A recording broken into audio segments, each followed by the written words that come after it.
So, all I'm saying in these videos as a solution is maybe we should be a little more careful about who we break up because we don't always know who we're putting them with or what we're putting them with.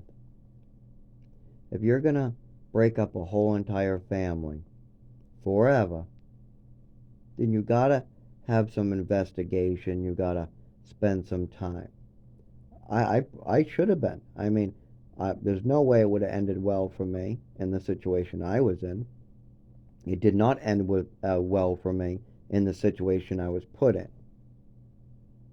So I think we need more trained medical professionals working with these children, and that's going to take more money, more taxpayer dollars. But if we can build planes to bomb other countries, if we can spend 10 times any one country in the world on military spending, then we can spend a little more on the next generation to protect this country anyways. They're the ones who we're going to send.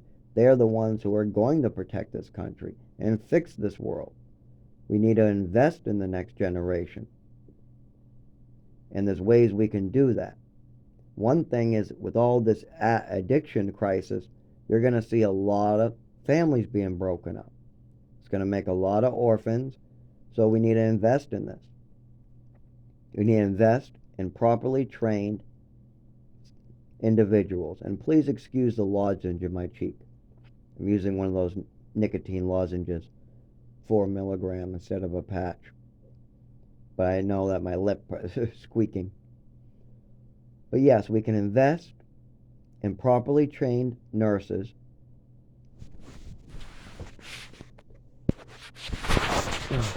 We can try to make sure we do a proper investigation and weigh the odds before breaking these families up.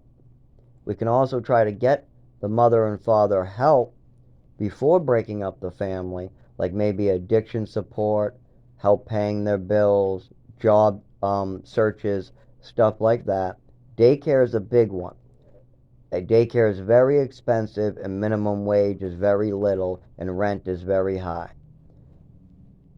Daycare, some help with these mothers paying their bills, maybe some addiction support is way better to spend your money on than these programs that will suck money out of the system and won't even want to do their job.